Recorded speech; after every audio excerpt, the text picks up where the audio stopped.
Ok, ya estamos grabando. Bienvenidos muchachos al curso de estructuras de datos del semestre 2022-1. Bueno, generalmente no estamos en pandemia, ¿verdad? Entonces no es necesario hacer esto. Cuando empezó la pandemia, tratamos de seguir una mecánica donde nos conectábamos poco en videoconferencias. De hecho, solo uno o dos veces lo hicimos. Bajo mi preocupación de que si nos estamos conectando continuamente,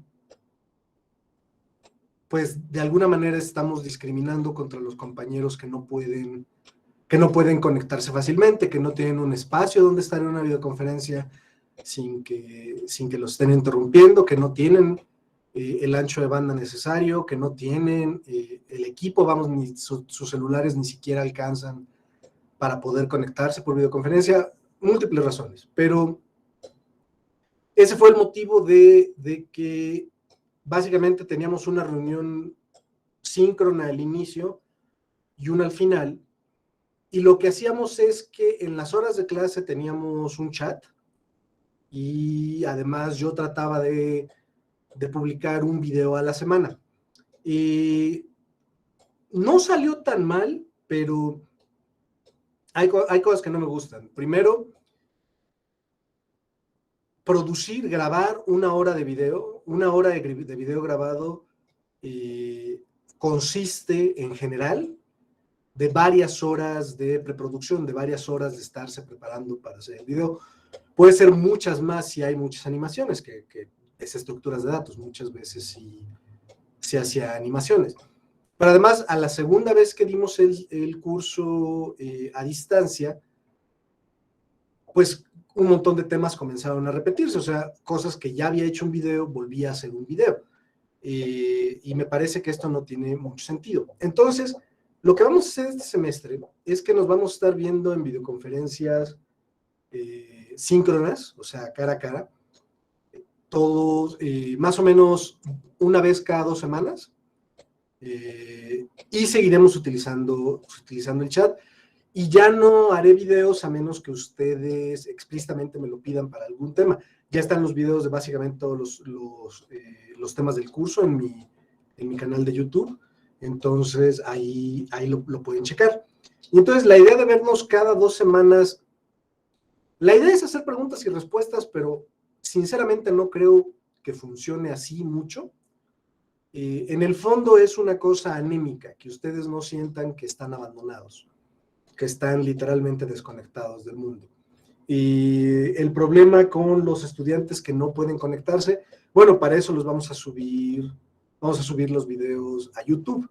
La idea es de que si no pueden participar directamente, al menos pueden ver cómo fue la participación de sus compañeros. Y bueno, más o menos esa va a ser la mecánica durante el semestre. No sé si tengan hasta aquí alguna duda.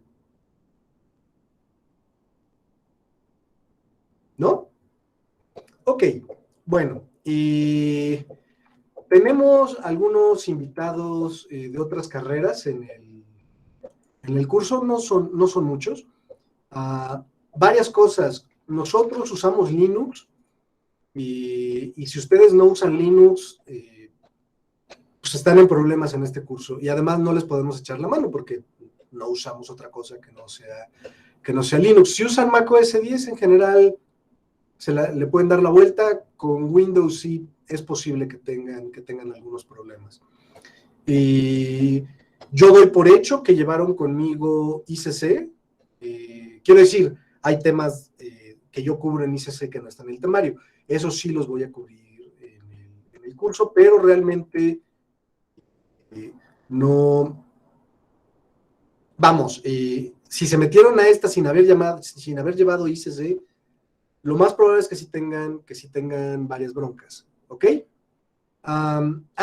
Otra cosa de las videoconferencias, van a ser 1 hora cada 2 semanas, porque chavos, si se están conectando múltiples horas al día a videoconferencias, es increíblemente desgastante, es muy, muy desgastante. Entonces, en ninguno de sus cursos deberían tener 3 horas de videoconferencia a la semana, ¿sale? Si algún profesor está tratando de hacer eso, yo sí les recomendaría encarecidamente que le dijeran a su coordinador, el de la carrera correspondiente, para que el profesor deje de hacer esto, porque no pueden estarse conectando todas las horas correspondientes a sus cursos en videoconferencia. Dejen ustedes todo lo que ya había comentado, de que hay compañeros que no pueden hacerlo ni siquiera una vez cada 2 semanas, pero además sí es muy, muy desgastante.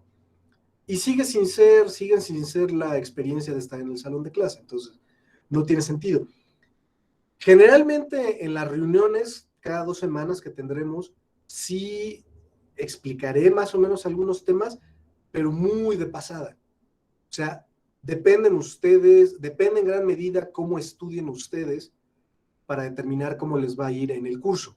Y no tienen que estudiar por su cuenta.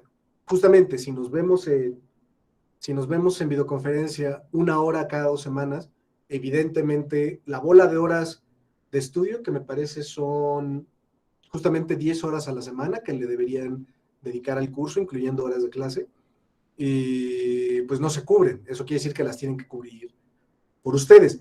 Vamos a seguir haciendo lo del chat en la hora de clase, en la hora de ayudantía, en la hora de laboratorio.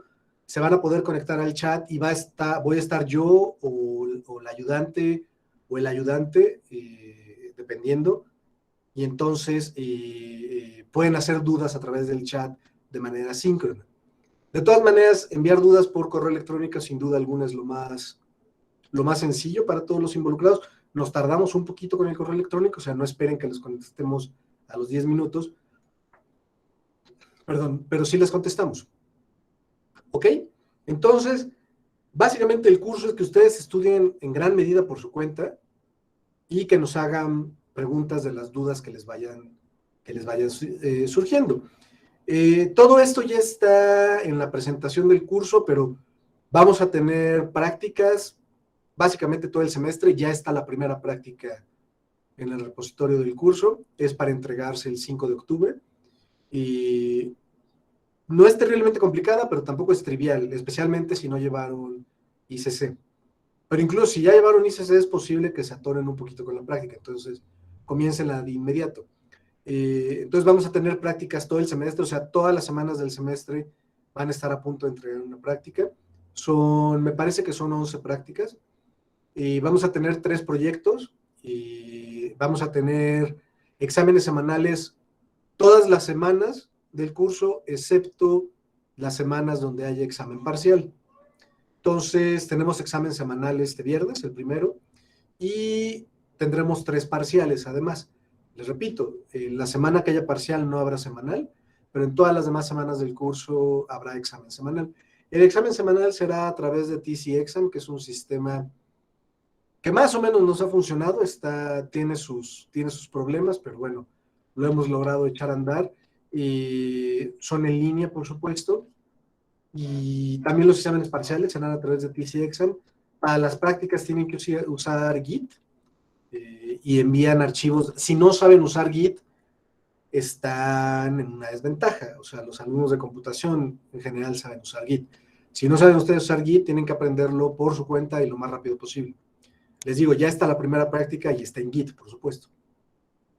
Para los proyectos nada más me tienen que enviar el código correspondiente en un targz.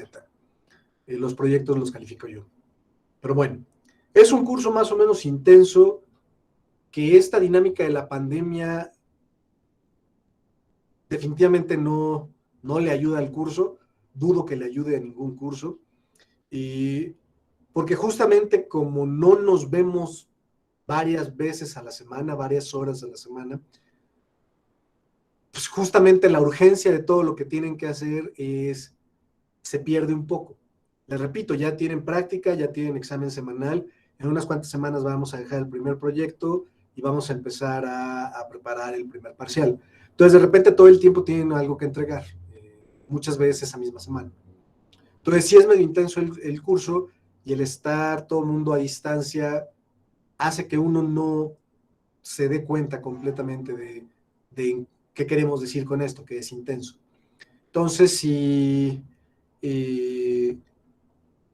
sí depende mucho de ustedes, de qué tanto estudien, qué tanto pregunten cuando se atoren y qué tanto vayan avanzando en lo que les vamos pidiendo hacer. Les repito, ya está la primera práctica, traten de hacerla esta semana. Si no les sale, no hay bronca, tienen todavía otra.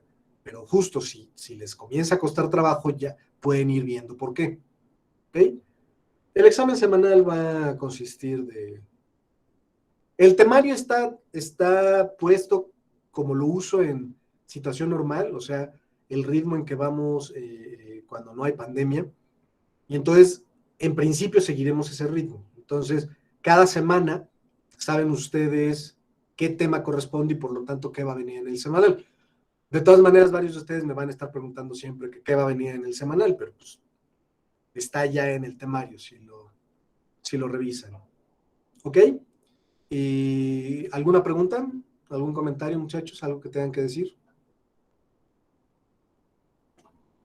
Pueden abrir sus micrófonos para decir comentarios o para hacer preguntas, pero también los pueden dejar en el chat si así lo consideran. Y bueno, al parecer no hay dudas. Ok,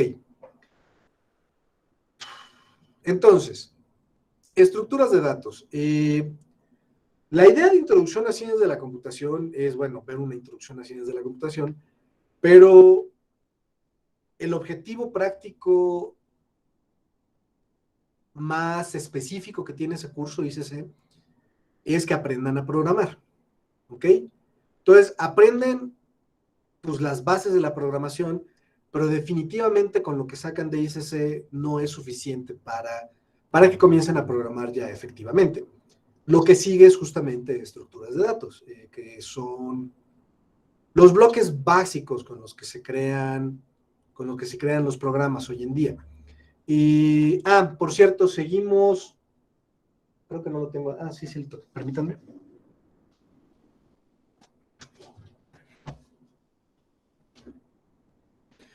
Seguimos, por supuesto, mi libro de estructuras de datos está disponible electrónicamente en Plaza Prometeo. Y la última vez que chequé creo que estaba gratis, pero no sé si porque lo pusieron gratis al inicio de la pandemia y luego le volvieron a poner, digo, cuando cobran cosas son como 75 pesos. Y luego lo regresaron a que estuviera gratis y ahorita ya no sé cómo está. La última vez que vi sí estaba gratis, pero bueno, el curso sigue muy de cerca al libro. Entonces, de verdad, en principio, si estudian del libro y nos hacen preguntas cuando les surjan, ni siquiera tendrían que venir a las sesiones de videoconferencia, al menos en teoría. O bueno, es lo que me gustaría pensar. Pero bueno. Entonces, las estructuras de datos, como justamente digo en mi libro, son básicamente la unión de cómo estructurar datos en memoria, que es lo primero que hicieron los programadores en el mundo.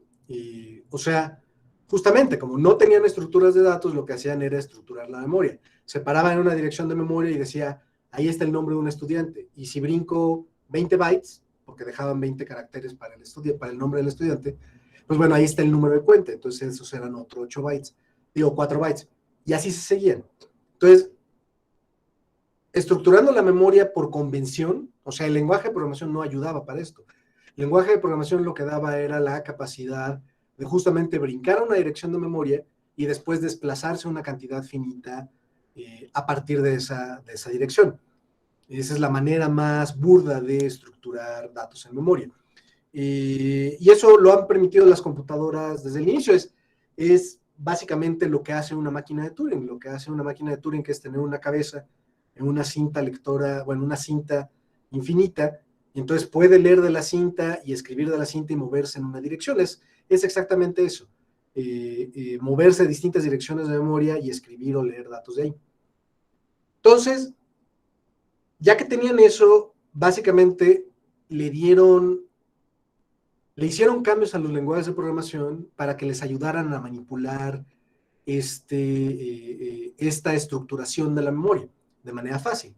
Entonces, cuando creaba una estructura y le asignaba memoria, pues al inicio de la estructura estaba el primer campo inmediatamente después, y dependiendo de cuántos bytes utilizaba el primer campo, estaba el segundo campo, etcétera, etcétera. Pero en lugar de estar utilizando brincos y desplazamientos, lo que hacían era tomar la dirección de memoria de la estructura, que básicamente una variable en muchos casos es eso, es una dirección de memoria. Y después hacían punto nombre, y entonces eso quedaba como el campo nombre. Eso se traduce de todas maneras a un brinco, a una dirección de memoria, a un desplazamiento, pero el lenguaje de programación lo hace por nosotros. ¿Ok?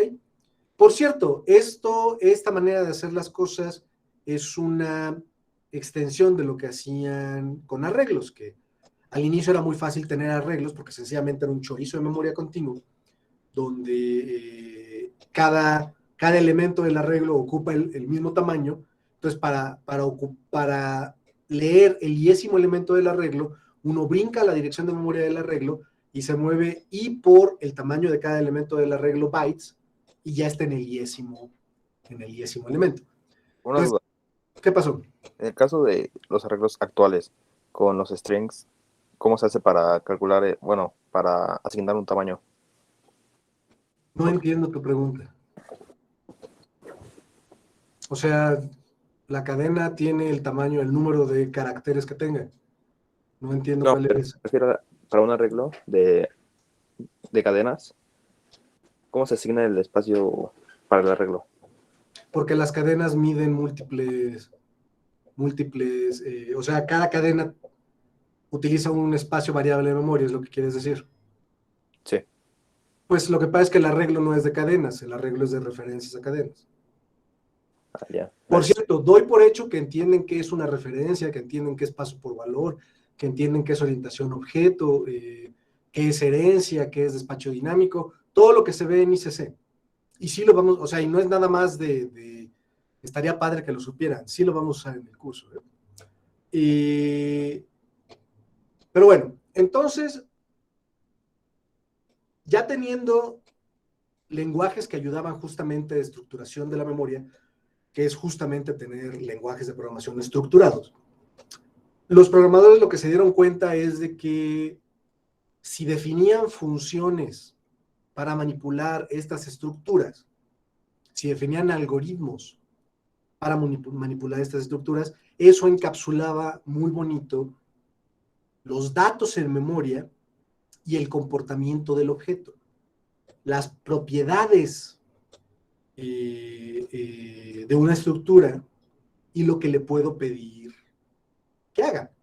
Entonces, pues lo que uno terminaba era con un montón de funciones que recibían una instancia de la estructura, y pues ese era el comportamiento de la estructura, era algo así como estructura X, guión bajo, comportamiento 1, y entre paréntesis el parámetro que era la estructura, una instancia de la estructura.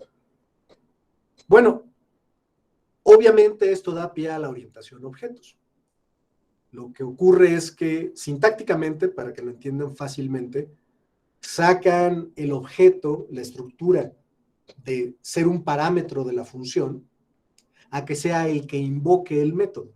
Entonces, en lugar de estructura X, comportamiento 1, entre paréntesis, lo que queda ahora es comportamiento 1. Porque justamente como está asociado a la estructura, podemos perder el prefijo que normalmente se utilizaba para distinguir las funciones que todas viven o viven en el espacio global de memoria. Entonces, con lenguajes estructurados, lo que ocurre en los 70s es que Bárbara Liskov define lo que es un tipo de dato abstracto, que es justamente esto que le estoy diciendo. ¿Cómo se estructura la memoria de este tipo de datos abstractos y qué algoritmos tiene asociados a ella? ¿Qué le puedo pedir a esa estructura que realice? Las estructuras de datos son la implementación de los tipos de datos abstractos. Y lo que ocurre con la orientación a objeto es que es nada más la evolución de amarrar el comportamiento directamente a la estructura. O sea, ahora no es una estructura, o sea, memoria estructurada y funciones asociadas. No, ahora es una clase que define cómo están sus datos en memoria, pero también define el comportamiento dentro de la misma clase. Y entonces queda mucho más bonito. y básicamente eso es lo que da pie a la orientación a objetos. Nada más faltaría agregar herencia, que es lo más importante, y un par de cosas más. Pero bueno, entonces, aunque se les llama estructuras de datos, realmente son objetos o clases, porque el problema con la estructura de datos es que se aplica a la categoría, a la clase y a cada instancia de. Entonces, justamente ahora tenemos clases y objetos. Clases que definen cómo se estructura la memoria y qué comportamiento tiene asociado, qué le puedo pedir al objeto que haga, y tenemos objetos instancia de esta clase. ¿Sale? Y hay un libro, más o menos de la misma época en que Barbara Liskov introdujo el concepto de tipo de datos abstractos, que es justamente algoritmos más estructuras de datos es igual a programas. Ay, ya se me olvidó el nombre del autor, que es bastante famoso, que es con W. Bird. Niklaus Bird es algoritmos más data structures es igual a programas, que se convirtió en un libro clásico durante décadas de estructuras de datos. Como les digo, básicamente las estructuras de datos son objetos, clases y objetos. La definición de la clase que me permite crear objetos y los objetos. Lo que pasa es que no tenían este concepto, bueno, no lo habían aplicado a un tipo de datos abstracto hasta la década de los 80. La orientación de objetos salió en los 60 con el lenguaje de programación Simula, pero no tiene mucho que ver Simula con los lenguajes de programación orientados a objetos modernos. Más bien lo que le debemos a ese primer lenguaje de programación es justamente la nomenclatura, cómo les llamamos a las clases.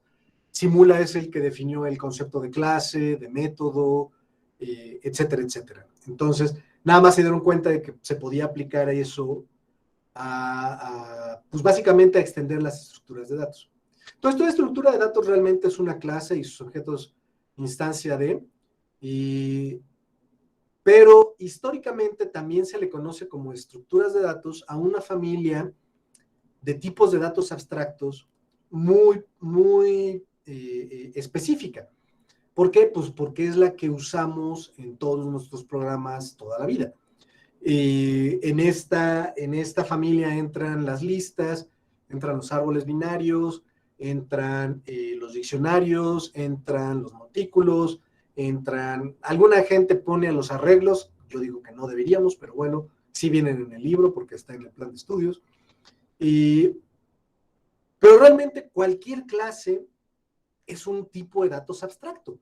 Define las propiedades, qué tiene en memoria como datos cada objeto, y define el comportamiento, los algoritmos que le puedo decir al objeto que se aplique él mismo, que invoque sus métodos para ejecutar algún algoritmo. ¿Sale? Entonces,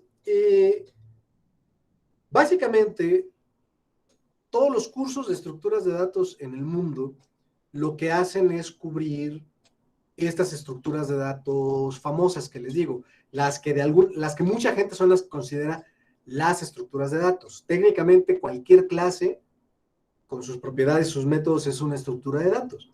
Y lo mismo en lenguajes de programación estructurado, por cierto. Pero mucha gente sí es así de, no, tiene que tener el tipo de datos abstracto y tiene que implementar en el lenguaje de programación el tipo de datos abstractos. Entonces, el curso justamente cubre estas estructuras, listas, pilas, colas, árboles binarios, montículos, agregamos gráficas, porque ¿por qué no? Diccionarios, agregamos funciones de dispersión, porque si no, no podemos ver diccionarios, conjuntos, etcétera, etcétera. Y lo que van a hacer a lo largo del semestre es implementar ustedes todas estas estructuras de datos. En las prácticas, lo que vamos a hacer es darles el esqueleto de las clases. Justamente les vamos a dar las propiedades, qué valores en memoria tiene cada una de estas estructuras, y el comportamiento, o sea, qué le puedo pedir a los objetos instancia de esa clase, pero el comportamiento va a venir sin implementar. O sea, justamente ustedes lo que van a tener que hacer es implementar los comportamientos de cada una de estas estructuras. Entonces, es básicamente aplicar lo que aprendieron en ICC, es ponerse a programar. Les quitamos de la mano cualquier idea de que ustedes diseñen las estructuras. ¿Por qué? Porque no han visto nada de diseño realmente. No se ve nada de diseño en ICC, no se ve nada de diseño en estructuras de datos. Quiero decir explícitamente, en el momento en que uno está leyendo código bien escrito, uno comienza a entender cómo funciona el diseñar software. Y realmente hasta modelado y programación es que comienzan ustedes a ver diseño. Entonces, al darles las clases, los esqueletos de las clases ya completos, nada más faltan los algoritmos concretos que cada estructura debe de cumplir. Ustedes ya no se preocupan por el diseño. Y de hecho les vamos a prohibir que toquen el diseño. No van a poder agregar métodos públicos a sus clases, no van a poder agregar métodos protegidos y no van a poder agregar variables de clase públicas o protegidas, ni privadas. Pueden agregar métodos privados, eso sí, como auxiliares. De hecho, les recomendamos que hagan eso. Un montón de ejercicios solo salen si agregan métodos privados. Y bueno, esa es la parte práctica del curso. Dice Máximo Sebastián, disculpa, yo sí me siento un poco perdido, yo no llevé ICC, pues es lo que te digo. Si no llevaste ICC, este curso se va a volver muy complicado. No, o sea, este curso es obligatorio para estudiantes de ciencias de la computación. Los estudiantes de ciencias de la computación están llevando este curso no porque les parezca chido, porque les interesa, tienen que llevarlo. ¿Ok?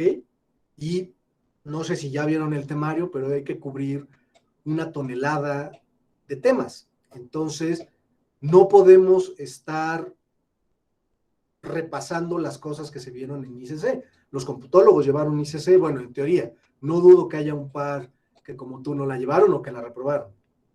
Pero entonces nosotros damos por hecho que ya llevaron ICC. No puedo perder el tiempo repasando qué es la orientación objeto, qué es clase, qué es objeto, qué es herencia, qué es despacho dinámico. No puedo perder el tiempo con conceptos teóricos como el principio de sustitución del ISCO o el teorema o el lema del paro. Vamos, o sea, hay un montón de cosas. Es que eres matemático aplicado. Muy bien, ponte a estudiar. Entonces, es la única opción que te puedo dar. O sea, ponte a estudiar. No va a ser fácil. O sea, todo el curso de ICC es bien pesado. Entonces, si te metiste a estructuras de datos sin haber llevado ICC, evidentemente va a ser difícil, porque no hay mucho que yo pueda hacer. Yo estoy dando ICC ahorita, si quieres ve, está en las presentaciones de los horarios, puedes ir a ver el repositorio de ICC y puedes ir viendo lo que vamos haciendo en el curso de ICC, si quieres irlo llevando por tu cuenta. Nada más, para que me entiendas, la primera práctica que estamos dejando en estructuras de datos, lo vimos, es básicamente lo que hacemos todo el curso de ICC. O sea, todo el curso de ICC es crear una clase lista. Entonces, en estructuras de datos es, órale, de nuevo, una clase lista, y pues los que llevaban ICC conmigo, pues ya no tienen problemas, de inmediato, ya casi la tienen. Y los que no, pues les va a costar más. Tienen 2 semanas. 2 semanas es el máximo que dejamos para prácticas, es para las difíciles. No que creamos que las listas son difíciles, todo lo contrario, son de las estructuras más fáciles que veremos en el curso, pero para que resuelvan cualquier problema técnico, o justo que se pongan al día con los temas de ICC. Y algo relacionado a esto les iba a comentar. Sí, nosotros usamos Linux, perdón. Entonces, si ustedes usan Windows, pues tienen que aprender cómo usar Git en Windows, sí se puede. No tengo idea de qué tan difícil, qué tan pragmático sea, pero sí sé que se puede. Usamos un montón de cosas de línea de comandos. De nuevo, tienen que ustedes que ir a averiguar cómo se hace, etcétera, etcétera. Los estudiantes de computación tienen Linux desde el primer semestre. Entonces, si no tienen Linux y para Git sí, Fernando, pero no es todo lo que usamos. Pero bueno, si no tienen Linux, les recomiendo que instalen una máquina virtual, pero bueno, hay que ver. Pueden utilizar el Windows Services for Linux también, por supuesto. Pero bueno, entonces, la parte práctica del curso es justamente que implementen los algoritmos correspondientes a todas esas estructuras de datos. Les quitamos el diseño, el diseño del sistema de las estructuras de datos ya no es problema de ustedes, se los damos ya hecho. Entonces, lo único que tienen que hacer es implementar el algoritmo. Y bueno, en el libro se cubren todos los algoritmos que tienen que implementar en español, por supuesto. O sea, tienen que traducirlo a Java ustedes. También damos por hecho que saben programar en Java, que saben utilizar Maven, que saben cómo escribir una clase, etcétera, etcétera. ¿Sale? Justo cómo crear un método privado, cómo llamarlo, cómo pasar parámetros, todo ese tipo de cosas, suponemos que ya lo saben, porque se ven en ICC. Y entonces esa es la parte práctica, que estén escribiendo algoritmos todo el semestre. ¿Cuál es la parte teórica? La parte teórica justamente es, bueno, ver en qué consiste el tipo de datos abstracto, o sea, en qué consiste la organización de memoria de cada una de estas estructuras y qué comportamientos le podemos pedir. Y además, pues todo lo relacionado con la parte teórica de estos algoritmos. ¿Sale? Complejidad en tiempo, complejidad en espacio, y todo lo que podemos usar de la implementación para reforzar conceptos teóricos. Vamos a ver, vamos a tener estructuras de datos, clases en el curso que violan el principio de sustitución del ISCO. Vamos a ver por qué lo consideramos permisible violar el principio de sustitución del ISCO.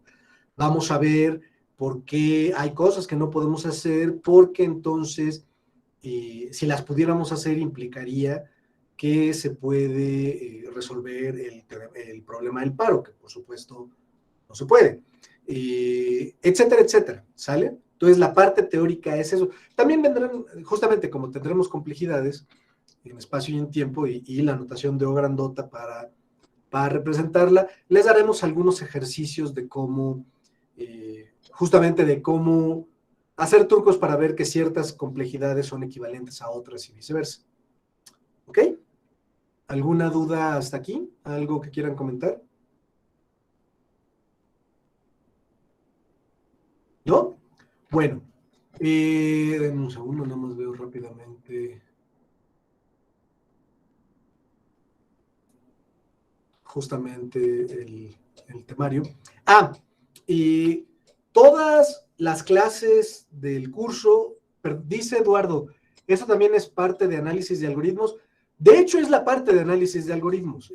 Nosotros no vamos a demostrar las complejidades en tiempo y en espacio de los algoritmos.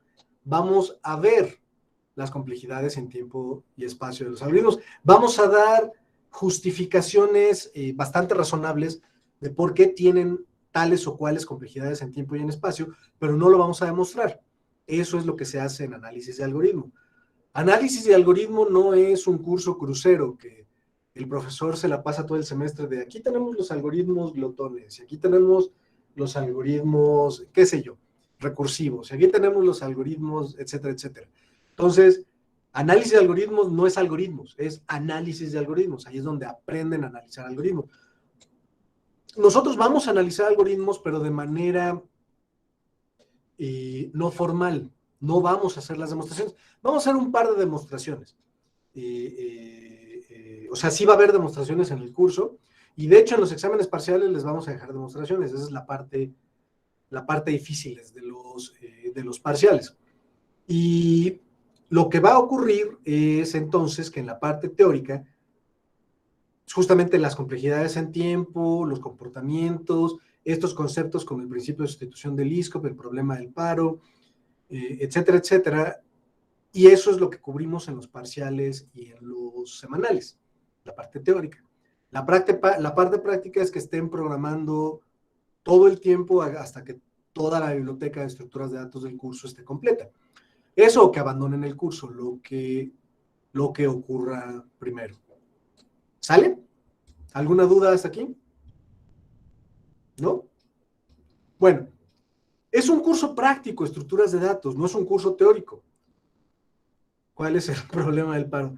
El problema del paro es de que no puedes crear un programa H tal que reciba un programa P y su entrada X, tal que te diga si el programa P con su entrada X termina o no. Y si quieren en 2 semanas lo vemos. Tenemos, creo que eso es una cosa interesante que podemos ver en la sesión de videoconferencia. ¿Ok? El problema del paro del semestre pasado. No, pero es básicamente igual de difícil de resolver. No, el problema del paro lo que tiene interesante es justamente que no se puede resolver.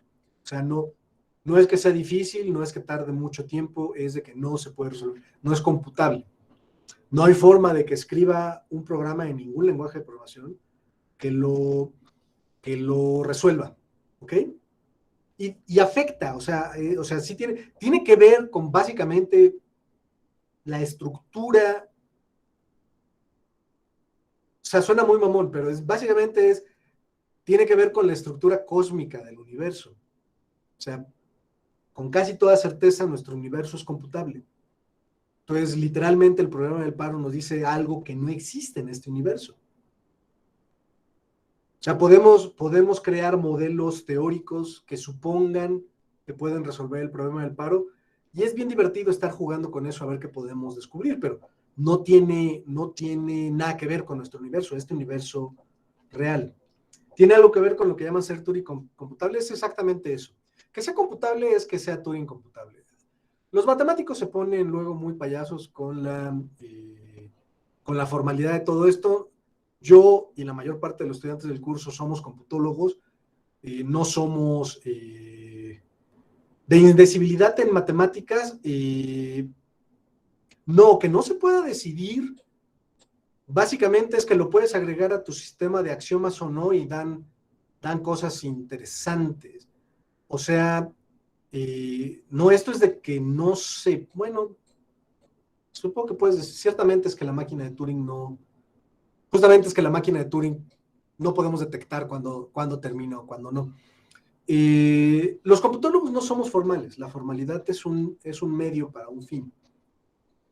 Me imagino que sí, ahorita la verdad no recuerdo. Lo que pasa es que luego o sea, hay un montón de estas cosas que tienen que ver justamente con lógica matemática y con lógica computacional y demás, que son terriblemente abstractas, y entonces a los computólogos no nos importa mucho, porque lo que nos importa es si van a salir nuestros sistemas o no. Pero el problema del paro nos afecta. Vamos a ver que hay cosas en este curso que no podemos resolver, porque si las resolviéramos, implicaría que podemos resolver el problema del paro, lo cual quiere decir no puedes resolverla. Y entonces vamos a tener que dar desviaciones, vamos a tener que darle la vuelta al problema de alguna forma para poder conseguir lo que queremos. Les repito, el curso de estructuras de datos no es un curso teórico, es un curso práctico. Lo más importante es que implementen las estructuras de datos, pero no pueden implementarlas de forma efectiva si no entienden la teoría, si no entienden justamente cuándo la complejidad en tiempo de los algoritmos que implementan en sus métodos se están yendo a Disneylandia. ¿Ok? Entonces, sí cubrimos algo de teoría, como todo en computación. Estructuras de datos es un curso que es 50% teoría y 50% práctica, por eso es que calificamos con 50% teoría, exámenes parciales y semanales, y 50% práctica, prácticas y proyectos. Y justamente valen 50% cada cual. Pero, o sea, es realmente práctico, o sea, donde van a estar perdiendo más tiempo es en lo práctico. De todas maneras, este tipo de cosas lo pueden estudiar en cursos como, obviamente, análisis de algoritmos, complejidad computacional, y hay justamente otro que justo cubre este tipo de cosas. Denme un segundito. Y es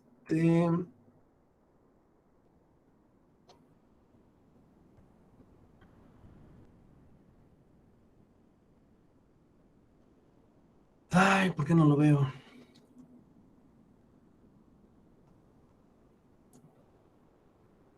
Denme un segundito.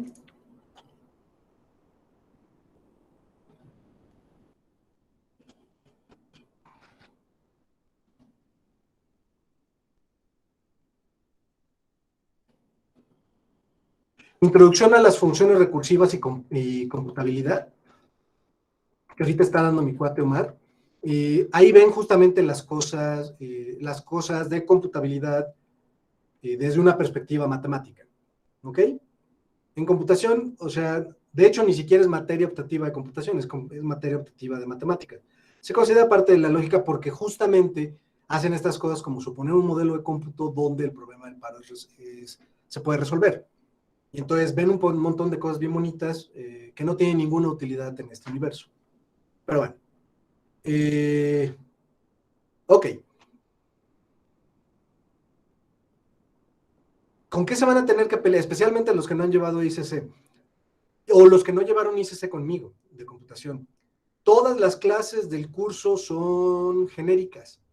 Las clases de Java, no las clases conmigo. O sea, las clases de Java todas son genéricas. Suponemos que ya vieron genéricos, si no viene un capítulo en el libro de genéricos. También suponemos que ya vieron lambdas, si no viene un capítulo en el libro donde se cubren lambdas. También vemos iteradores, casi todas las clases son iterables. Y bueno, creo que eso es con todo lo que podrían tener problemas al inicio. Hay capítulos en el libro para estos temas porque técnicamente no son parte de ICC, pero todas las clases del curso, todas las clases de Java del curso lo utilizan. Entonces, si no lo han visto nunca, sería bueno que lo comenzaran a estudiar de inmediato. Pero bueno, ¿alguna duda, muchachos? ¿Algo que quieran comentar? ¿No? Bueno, la primera práctica que les repito ya está, ahorita les mando un correo con con la dirección del repositorio, pero pues está en el repositorio, que la liga estaba en la presentación del curso desde hace semanas. Entonces, son listas, básicamente tienen que implementar una clase lista, y es una cantidad más o menos abultadita de algoritmos que tienen que implementar, pero en el capítulo de listas literalmente viene con pelos y señales cómo tienen que implementar cada uno de los algoritmos. Entonces yo esperaría que no tuvieran muchos problemas para terminar la clase. ¿Sale? Tienen 2 semanas, de nuevo, no porque la clase sea complicada, la clase lista, sino para que resuelvan cualquier problema técnico que pudieran tener para llevar el curso. Entonces tienen 2 semanas para arreglar eso y para hacer la práctica. Tenemos un examen semanal el viernes que va a cubrir los temas que vienen en el temario, en el repositorio del curso. Y el primer proyecto lo vamos a dejar en unas 4 semanas más o menos, ya que necesitamos que vean ciertas cosas antes, que programen ciertas cosas antes de dejarles el primer proyecto. Y el parcial más o menos también va a ser como al primer mes. Víctor dice, con la otra mitad crearon la computación. No, o sea, las matemáticas, esa es una idea de ciencias, ¿no es cierto? Las matemáticas están en todo lo real de este universo, por supuesto. O sea, hay un montón de cosas abstractas que no aplican al universo, eso no demerita su belleza o su utilidad para demostrar otras cosas que luego sí aplican a este universo. Y es esta idea que tienen los matemáticos. No les hagan caso. O sea, las matemáticas aplicadas no tienen nada de malo y no es lo menos de matemáticas, al contrario, es donde podemos... no es cierto, la topología es bien útil en el mundo real. Pregúntale a Omar, él es topólogo. No, pero de verdad, o sea, en general un montón de cosas son aplicables de matemáticas. Lo que pasa es que hay una cultura en la Facultad de Ciencias de que si enseñan que las cosas son aplicables, de alguna manera manchan el honor de esas áreas. Pero, o sea, de las cosas más grandes de la matemática, la lógica, esa se aplica en todo. ¿Ok? El cálculo, pues, obviamente que se aplica en todo, con todo y que el continuo no existe en este universo, probablemente. Vamos, el álgebra lineal se utiliza en una cantidad brutal en computación, y el álgebra moderna también. Ahorita ya no están tan de moda, pero un montón de algoritmos de huellas digitales y de encriptamiento estaban basadas en curvas elípticas, que son grupos de los grupos de teoría de grupos, discretos, por supuesto. Entonces, no, de verdad, es solo una actitud muy tóxica en ciencias, donde si sus profesores mencionan las cosas prácticas que tienen las áreas que están cubriendo, de alguna manera las hacen menos. No es cierto. Casi todo es aplicable directa. Hay unas cosas muy, muy abstractas que luego sí no tiene sentido. Pero incluso esto de estar suponiendo modelos de cómputo donde se puede resolver el problema del paro, o sea, es interesante nada más por sí mismo. A lo mejor no tiene aplicación directa en este universo, pero aprender cómo demostrar varios de esos resultados, luego se pueden aplicar esas técnicas a demostrar cosas que sí existen en este universo. Entonces, no se crean eso. O sea, matemáticas y matemáticas aplicadas no tendrían por qué ser dos áreas distintas. De verdad. Pero bueno. Ok. No nos vamos a ver sino hasta dentro de 2 semanas. No sé si nos veamos. Todavía no tenemos credenciales en Rocket Chat. Sí, ya las tienen, nada más no se les ha enviado. Pero los que ya han llevado cursos conmigo o el propedéutico conmigo, bueno, en computación, ya saben cómo sacar su usuario y su password.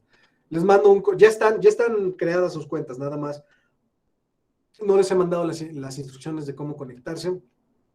También ya están creadas sus cuentas en TC Exam, también ya está la lista de correo, que yo esperaría que fuera la forma de comunicación más regular que usáramos. Bueno, no es cierto. Probablemente sea el chat. Sí es con SHA1, Fernando. Pero bueno, mando las instrucciones, no se preocupen. No estoy seguro si las reuniones van a ser los lunes. Digo, sí cae la clase en lunes, entonces eso es una cosa que podríamos hacer. Y también podrían ser los miércoles. Vamos a ver. En principio vamos a decir que nos vemos del próximo lunes en 8, o sea, el 4 de octubre, ¿no? Sí. Alejandro dice, yo iba bien, pero me perdí. ¿Qué es Rocket? ¿Qué es SHA? ¿Qué es ex? No sé qué sea exnovias, pero pues ustedes nunca han tenido novias, ¿no? Son de ciencias. SHA1 es una función de dispersión. ¿Y qué es Rocket? Rocket Chat es el sistema de chat que utilizaremos. No te preocupes, lo vamos a enviar. Enviaremos eso por correo. ¿Sale? O sea, Raúl dice, las ayudantías solamente serán en el chat, a menos que los ayudantes quieran tener sesiones de videoconferencia. Yo esperaría que no. O sea, es decisión de los ayudantes y de ustedes si se conectan. Pero yo sí creo que no deberían estarse conectando mucho tiempo en videoconferencia. Es brutal. O sea, los profesores en general tenemos reuniones porque estamos en comités y resolviendo tarugadas y haciendo exámenes y demás. Y de verdad, nada más tener 2 videoconferencias en un día es mucho más agotador, que dar 2 clases en un día. Entonces, no sé por qué. No sé si sea la atención que tenemos que poner al lenguaje hablado a través de esto, estar mirando la pantalla, que es más difícil concentrarse porque es relativamente sencillo confundirse. Entonces, si los ayudantes quieren tener sesiones de videoconferencia, está bien, pero yo esperaría que fuera más o menos antes del parcial, por ejemplo, o antes de que entreguen un proyecto para resolver dudas exactas. Pero vamos a estar en los horarios de las clases en el chat, que ahorita les envío sus credenciales. Y obviamente nos pueden escribir correos electrónicos. De verdad, por correo electrónico yo creo que debería ser lo más sencillo. Y por cierto, de una vez les voy diciendo, no me digan, oye, Canek, no me sale mi práctica. O sea, mándenme el código. Si no tengo el código, no puedo hacer nada. A ver, espérense que ya un montón están escribiendo en el chat. Alejandro dice, gracias. Arturo Jitzak dice que exam es lo que usamos para los exámenes. Alejandro Correa dice, ¿cómo los exámenes Cáliz de Fernández? Una sesión de 10 horas antes del parcial. Los parciales van a ser de 2 horas y media, una cosa así, y yo creo que ya es excesivo. Les voy a ser sincero, muchachos, los exámenes en pandemia son una burla. O sea, si tienen todo disponible en internet, no deberían, no, o sea, casi cualquier examen debería salirles en 5 minutos. Exagero, pero más o menos. Y la idea también es de que apliquen ustedes disciplina para ustedes mismos. Todo lo que vamos a ver, todos los ejercicios que se les van a dejar, incluyendo preguntas de los exámenes, probablemente las pueden encontrar en línea. Pero pues entonces no van a aprender. Entonces, ¿para qué se metieron al curso? ¿Sale? En computación, si este curso no lo llevan bien, los afecta todo el resto de la carrera. Y si no son de ciencias de la computación, pues se metieron porque querían aprender, ¿no? Entonces no hagan eso. Pero bueno, sí, los exámenes van a ser de 2 horas y media, los semanales son de 15 minutos. Carlos Cabrera dice, conferencias que pudieron ser un mensaje en Rocket. Exacto, como en The Office, ¿no? Esto lo pudimos resolver por correo electrónico. Por cierto, a veces sí explicaré un tema en las videoconferencias, pero en general va a ser de que voy a llegar y, a ver, ¿tienen dudas? Y si no tienen dudas es adiós. Les repito, yo creo que es poco sano estar conectado en videoconferencia muchas horas a la semana. Entonces, si no tienen dudas en el chat, si no tienen dudas en las sesiones de videoconferencia, pues entonces no vemos nada, ¿sale? O sea, el estudio principal va a ser de su parte, especialmente en este curso que tienen el libro, ¿sale? Casi todo lo que vamos a ver está en el libro, y hay un par de cosas que no. Yo creo que sí voy a dedicar un par de videoconferencias a eso, y cosas tal vez como justamente ver el teorema del paro, el principio de sustitución del ISCO y cosas de ese estilo, ¿ok? ¿Algo más, muchachos? ¿Algo que quieran preguntar o comentar? ¿No? Bueno, vamos a pararle así. Además es 1 hora. O sea, de verdad no quiero extender más de 1 hora, y si podemos acabarlo antes, mejor. ¿Sale? Bueno, pues entonces le pararíamos aquí, muchachos. Mucha suerte. Cualquier cosa, por favor, contáctenos. Vamos a estar... ¿Dónde puedo checar todo eso? ¿A qué te refieres, Máximo? ¿Checar qué? Lo que vamos a hacer en el libro. Lo de ICC. Está la bibliografía y lo que tenemos en mi curso de ICC, si lo quieres consultar. Pero la verdad, mi curso de ICC desde hace años se separó del que daba Elisa, y entonces el libro de Elisa y mío de ICC ya no cubre tanto estos temas, pero lo que no se cubre está en este libro. O sea, en este libro está lo de genéricos y lo de lambdas y demás. Lo demás sí lo pueden ver en el libro de Elisa, excepto algunas cosas, pero que no veremos en este curso. Por ejemplo, en ICC yo veo interfaces gráficas con JavaFX.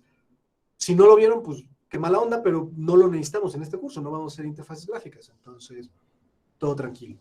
¿Sale? Bueno, ¿algo más, muchachos? ¿No? Ok, voy a detener la grabación entonces. Ya se está deteniendo. Pues le tengo que picar, ¿verdad?